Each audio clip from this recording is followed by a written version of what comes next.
Okay, next we are going to discuss dual simplex method. Uh, okay, what is the condition for applying dual simplex method?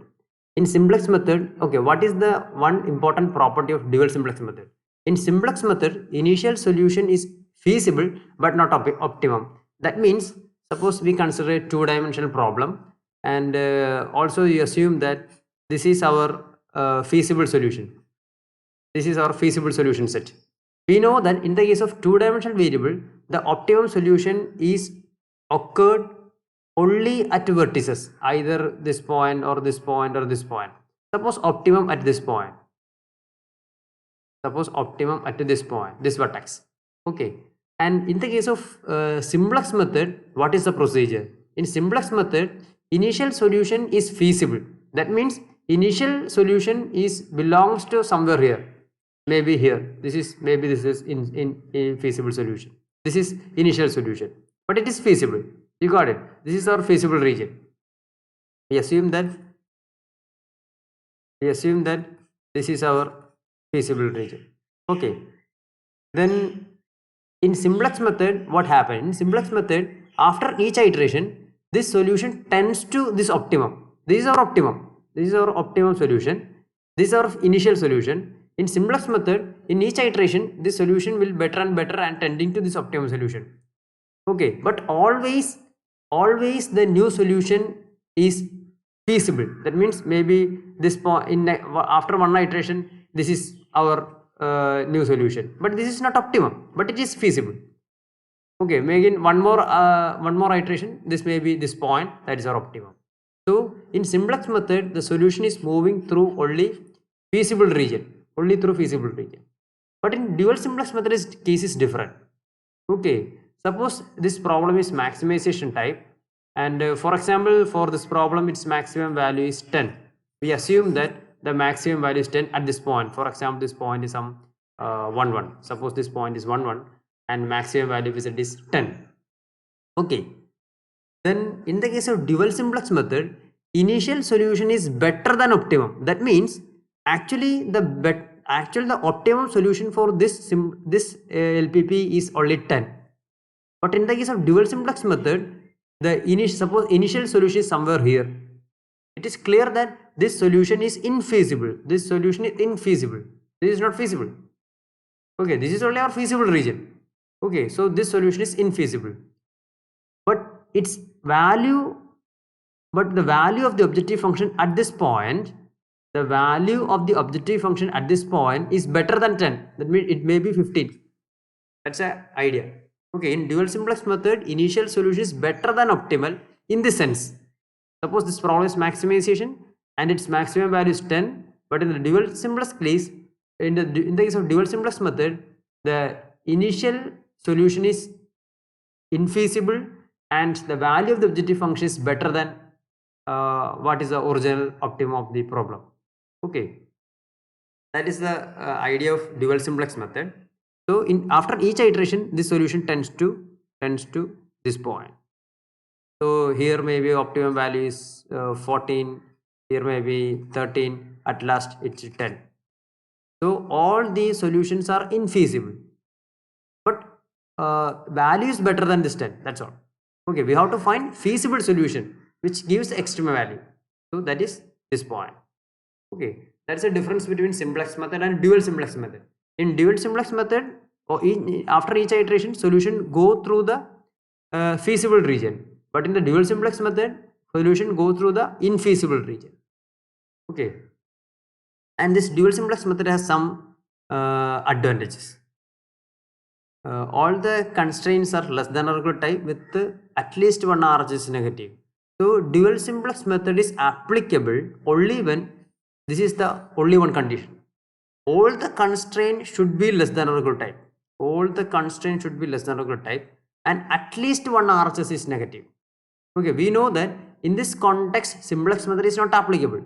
In the case of simplex method, all the constraints are less than or equal to with the RHS is positive. You got it? In the case of simplex method, all the constraints should be less than or equal to with the RHS is positive. But in the case of dual simplex method, all the constraints are less than or equal to, but at least one RHS is negative. Okay, so depending on the nature, we will use either simplex method or dual simplex method. Okay, then what is the standard form of dual simplex method? Objective function should be maximization type, convert all greater than or equal type to less than or equal to, introduce only slack variables, in the case of dual simplex method, because we will convert the given inequalities to less than or equal to type. So we have to make it as a equations by for making equations we have to introduce only slack variables. Okay, so these are the main points in standard form of dual simplex method. Maximization type, all the inequalities should be in less than or equal type, and we introduce only slack variables. No need to introduce surplus or artificial variables in the case of dual simplex method. Okay, then what is the procedure of dual simplex method? We know how to calculate Cj minus Hj. That is similar to our simplex method and what is our simplex method and Indian method? Yeah, bigger method. Okay, dual simplex method and bigger method. So okay, if at least one Cj minus Hj is greater than 0, then method is not applicable. So first we write the initial simplex table, then you calculate Cj, then you calculate Zj, then we have to calculate Zj minus Hj. If at least one Zj minus Hj is positive, then method is not applicable. Okay. If all Zj minus Hj less than or equal to 0 and xb is greater than xb means the values of the basic variable, values of the basic variables in the initial table. Okay, that is xb. So if all Cj minus Hj less than or equal to 0 and xb is greater than 0, then solution is optimal. So this is the condition for optimality. All the Cj minus Hj are less than or equal to 0 and xb is greater than or equal to 0. This is our non-negative restriction. That's all. This is our non-negative restriction. Then the solution is optimal. Okay. If all Cj minus Hj less than or equal to 0 and at least one basic variable xbi is negative, then select key row with the xbk minimum of xbi by this is not by, sorry, this is minimum of xbi such that xbi is negative. Okay, so in the case of dual simplex method, first suppose this is our initial simplex table and this is our xb. Okay, if all Cj minus Hj is less than or equal to 0 and at least one basic variable is negative, that means this Cj minus Hj are less than or equal to 0. All the Cj minus Hj's are less than or equal to 0. Because if at least one of them is positive, then method is not applicable. So all the Cj minus Hj's should be less than or equal to 0. Okay. So if all the Cj minus Hj less than or equal to 0 and at least one basic variable is negative, that means this is the column corresponding to basic variable. Okay, the values of the basic variable. At least one basic variable is negative. Okay, so this method is applicable only when all the Cj minus Hj's are less than or equal to 0 and at least one basic variable is negative.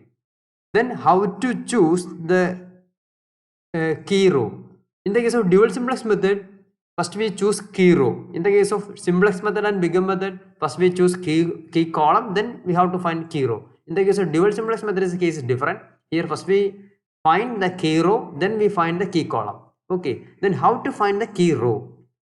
The key row is corresponding to minimum of negative SBIs. So suppose this is negative and we have one more negative is there. Then out of these two, which one is minimum? Suppose this is minus 7, this is minus 3. Then out of these two, this is the minimum. You got it? Suppose we have some negative XBIs, then we have to find the minimum of XBIs. So in this case, this minus 7 is minimum. So this is the key row. Okay, once we find the key row, then how to find key column? If all akj j equal to 1 to n are non-negative, then no feasible solution.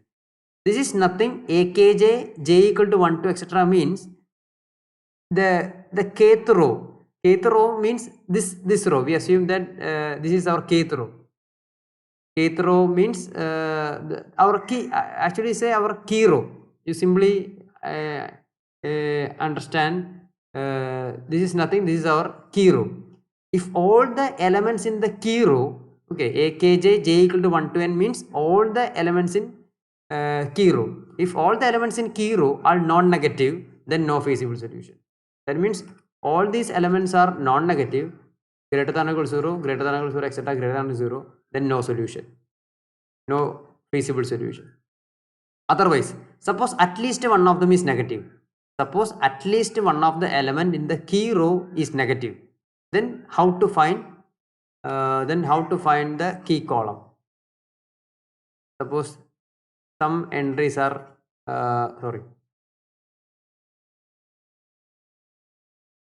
suppose some entries are positive. Some entries are negative. Some entries are negative. Then select key column with the minimum of zj minus zj by akj, where akj is negative. So next we have to find the ratio corresponding to negative entries in the key row. That's all. Okay, so we have to find this ratios corresponding to negative entries in the key row. Then we have to take the minimum. Okay, already one interesting thing is all the cj minus zj's are less than or equal to 0. Then only we can apply this method. Okay, so already these quantities are negative, and we will consider the ratios corresponding to negative entries. So the thing is, these ratios are always positive. You got it? Because all the cj minus zj's are less than or equal to 0, and we consider the ratios corresponding to negative akj's. So the ratios are, these ratios are always positive, greater than or equal to 0. Then we have to take the minimum. Okay, then we have to take the minimum. That's it. Then, so that is our key column. Then the remaining procedures are same as our simplex method or bigger method. Develop the next improved solution using our pivot element method. We have to identify the pivot element, then convert it as a 1, and corresponding all the entries other than pivot element will 0. That's a method. Okay, I'm going to continue. So repeat the procedure. So in the main points are at least one zj minus zj is positive, then this method is not applicable. Then this is the condition for optimality. If all cj minus zj's are less than or equal to 0 and xb is positive, that is a condition for optimality. If all cj minus zj's are less than or equal to 0 and at least one basic variable is negative, at least one is negative, then we can apply this dual simplex method. Then how to find the key row? We have to find the minimum of xbi's. Minimum of xbi's choose here. That is the corresponding key row. So once we have key row, then we have to consider the ratios of these type of ratios corresponding negative entries in the key row. We have to consider these type of ratios corresponding to negative entries in the key row. Then we choose the minimum. That minimum gives the key column. Then we have to identify the pivot element and continue the procedure. That is the idea of dual simplex method.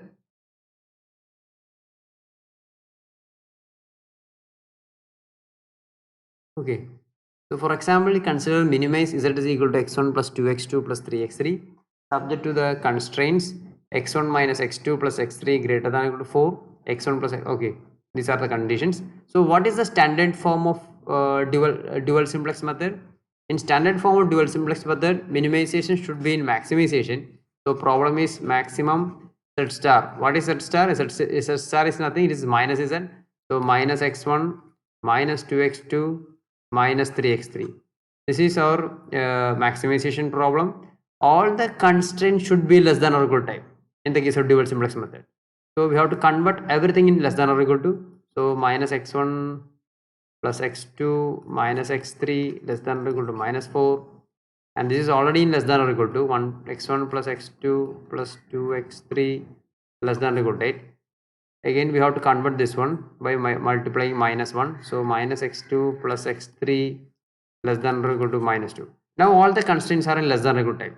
Next we have to introduce a sufficient number of slack variables. So its standard form is maximize z star equal like this. And what about the what is the first equation? Minus x1 plus x2 minus x3 plus s1 here plus s2, here plus s3. All are slack variables. So this is the standard form. Maximize z star is like this, subject to the constraints plus s1, this is plus s2 equal to 8 and plus s3 equal to minus 2. Okay, now we are ready to apply the dual simplex method, because RHS now all the constraints are less than or equal to with at least one negative RHS, at least one negative RHS. That is a condition for applying dual simplex method. So this is our initial simplex table. So our basic variables are slack variables. Their costs are 0, and initially they are the values of basic variable -4, 8, -2. Okay, then how to find key row? First we have to find the key row. How to find key row? Key row is the minimum amongst negative XBIs. Okay, so here two negative SBIs, one is -4, other is -2, and minimum is corresponding to -4. You got it? So this is our key row. Okay, so our key row is okay, Cj minus Zj. Cj minus Zj same as in LP simplex method. First we have to compute Zj using cost into corresponding vector. Then Cj minus Zj. Okay, that is -1, -2, -3, 0, 0, 0. And anyway, this is our key row. Once we identify the key row,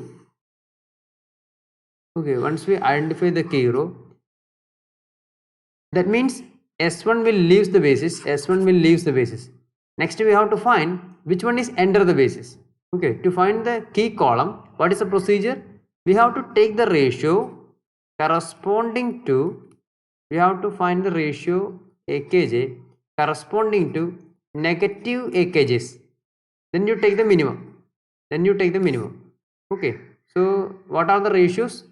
So here the negative, this one is negative AKJ, this one is also negative AKJ. So we have to find the ratio corresponding to these two negative numbers. So whatever the ratio, -1 by -1, that is +1, this is +1, and -3 by -1, that is 3. So always these quantities are positive, because already Cj minus Zj's are negative, and we consider the ratio corresponding to negative elements in the key row. Okay, then what is the procedure? Then which one is our key column? Then key column is corresponding to again minimum. Okay, again we consider the minimum. So out of this 1 and 3, minimum is 1. So now we have key row and key column. So this is our pivot element. Then as similar to our simplex method, we have to convert this as 1. So by multiplying a -1, this become 1. So whatever the next table, in this case this will leaves the basis and x1 will enter the basis. So its cost is -1. So whatever the table become like this. This is -1 x1, and what are the corresponding changes? We have to make this as 1. So multiplying with the -1. So this is 4, 1, -1, 1, -1, 0, 0. This is our first row. Okay, these are the variables, and 1, -1, 1, like that. You got it? 1, -1, 1, -1, 0, 0. And next we have to convert these two are 0, because this is our pivot element. So 0 by suitable row operations, we have convert, they are 0. This is already 0, so there is no change in this column, this row. This row. Okay, next we have to find Cj minus Zj. Here 0, -3. Why is it 0? Because now x1 is a basic variable, so no need to calculate, it's automatically 0 because it is a basic variable. And how to find this -3? First we have to find Zj's. How to find Zj's? This -1 into -1 plus 0 into 2 plus 0 into -1, that is 1. So 1 is, so in this case here Z2 is 1, -1 into 1. And what about C2 minus Z2? -2 minus 1, that is -3. That's why this is -3.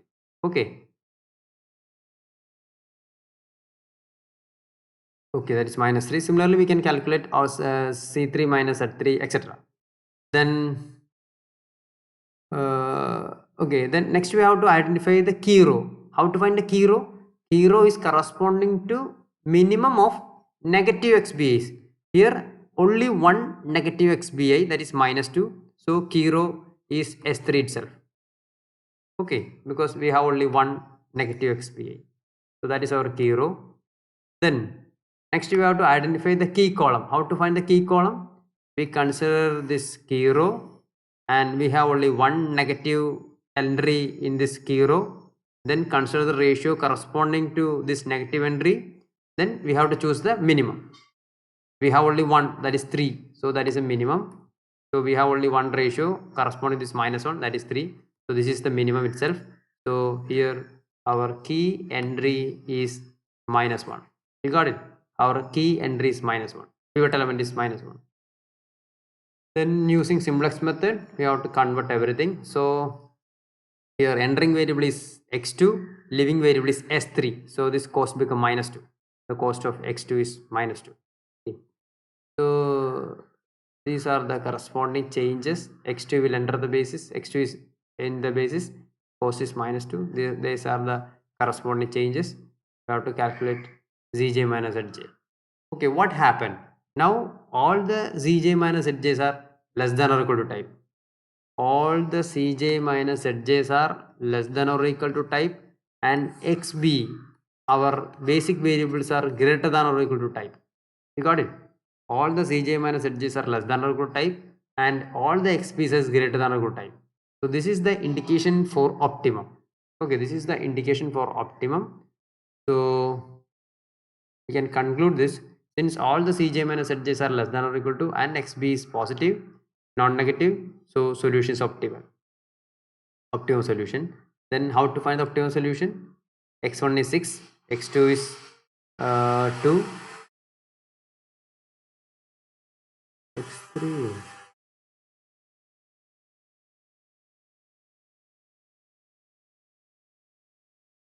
x3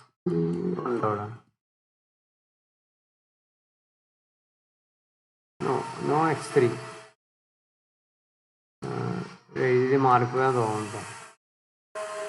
One second. Our objective function is what is our objective function? Z star is equal to minus x1 minus 2x2 minus 3x3.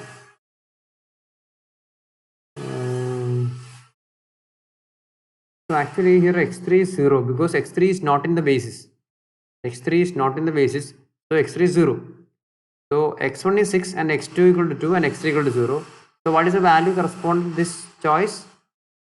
So the value is -6 minus 2 times. What about x2? x2 is 2. So -6 minus 4 is -10. Is correct. So this x3 is 0. This is a typo. So x3 equal to 0 because x3 is not in the basis. x3 is non-basic, so its value is 0. Okay, and the minimum value of z is equal to -10. Minimum. Oh, sorry, it's not minimum value. This is maximum. Our problem is maximization. Maximization is z star is equal to -10. We have to find the minimum of z. And what is the relation? Minimum of z is equal to minus of maximum z star. That is minus of -10. That is 10. Okay, so the maximum the minimum of z is 10 and occurred at the point 6, 2, 0. Okay, so this is the idea of dual simplex method. അപ്പോൾ dual simplex method എളുപ്പമാണ്. It is similar to നമ്മുടെ ബാക്കി simplex മെത്തേഡും big മെത്തേഡും പോലെയൊക്കെ തന്നെയാണ്.